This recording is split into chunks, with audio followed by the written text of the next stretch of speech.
পশ্চিমবঙ্গ রাজ্যের আলিপুরদুয়ার জেলার ভুটান সীমান্তবর্তী ছোট্ট গ্রাম টোটোপাড়া। এই এলাকায় বাস করে ভারতের অন্যতম প্রাচীন, ক্ষুদ্র এবং বিপন্ন জাতি টোটো। জনসংখ্যা অল্প, জীবনযাপনও অনেকটাই বিচ্ছিন্ন।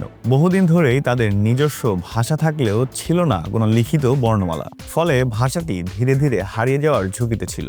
এই পরিস্থিতিতে কয়েক বছর আগে টোটো ভাষার জন্য নিজস্ব বর্ণমালা তৈরি করে আলোচনায় আসেন ধনীরাম টোটো। ভাষা ও সংস্কৃতি রক্ষায় তার এই অবদানের স্বীকৃতি হিসেবে ভারত সরকার তাকে পদ্মশ্রী পুরস্কারেও ভূষিত করে। তবে খুব কম মানুষই জানেন এর পেছনের আরেকটি ঘটনা। এই বর্ণমালা তৈরির সঙ্গে জড়িয়ে আছে বাংলাদেশের জনপ্রিয় সঙ্গীতশিল্পী রুনা লায়লার একটি গান। ধনীরাম টোটো এক সাক্ষাৎকারে জানান, একদিন রেডিওতে তিনি শুনছিলেন রুনা লায়লার গাওয়া তুমি আমি লিখি প্রাণের বর্ণমালা নামে একটি গান। গানটির এই লাইন তার মনে গভীরভাবে দাগ কাটে। তখনই তার মনে প্রশ্ন জাগে, যদি অন্য ভাষার নিজস্ব বর্ণমালা থাকে তবে তাদের টোটো ভাষার কেন থাকবে না? সেই ভাবনা থেকেই শুরু হয় তার দীর্ঘ গবেষণা ও প্রচেষ্টা। পরবর্তী সময়ে তিনি টোটো ভাষার জন্য একটি স্বতন্ত্র লিপি বা হরফ তৈরি করেন, যা এখন টোটো হরফ বা তত্ত্বিক আল্লাবেত নামে পরিচিত। অন্যদিকে টোটো ভাষা সংরক্ষণের আরেকটি প্রচেষ্টা শুরু করেছিলেন ভক্ত টোটো। তিনি বাংলা বর্ণমালা ব্যবহার করেই লুপ্তপ্রায় এই ভাষাকে নথিভুক্ত করার উদ্যোগ নেন। স্থানীয়ভাবে টোটো ভাষায় শব্দ সংগ্রহ, গল্প লেখা এবং প্রাথমিক শিক্ষায় ভাষাটি ব্যবহার করার চেষ্টা চালিয়ে যাচ্ছেন তিনি। নিজেদের ভাষা ও সংস্কৃতিকে বাঁচিয়ে রাখতে নতুন প্রজন্মকে সঙ্গে নিয়ে সংগ্রাম চালিয়ে যাচ্ছে টোটো সম্প্রদায়। তবে চ্যালেঞ্জ এখনও কম নয়। পশ্চিমবঙ্গের আলিপুরদুয়ার জেলার তোরসা নদীর পাড়ের বসবাসকারী এই ছোট্ট জনজাতির সামনে ভাষা টিকিয়ে রাখার লড়াই এখনও চলমান।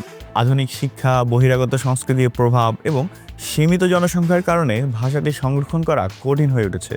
তবে নিজেদের ভাষা ও সংস্কৃতিকে বাঁচিয়ে রাখতে নতুন প্রজন্মকে সঙ্গে নিয়ে সংগ্রাম চালিয়ে যাচ্ছে এই সম্প্রদায়টি।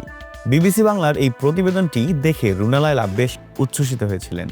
তিনি দেশের এক গণমাধ্যমকে জানান, তুমি আমি লিখি প্রাণের বর্ণমালা গানের কথা লিখেছেন কবি শামসুর রহমান আর সুর করেছিলেন খন্দকার নূর আলম। বাংলাদেশ বেতারের ট্রান্সক্রিপশন সার্ভিসের জন্য শাহবাগের বেতার ভবনে গিয়ে গানটি রেকর্ড করেছিলেন রুনা লায়লা। পরে বাংলাদেশ টেলিভিশনেও এটি পরিবেশিত হয়েছিল।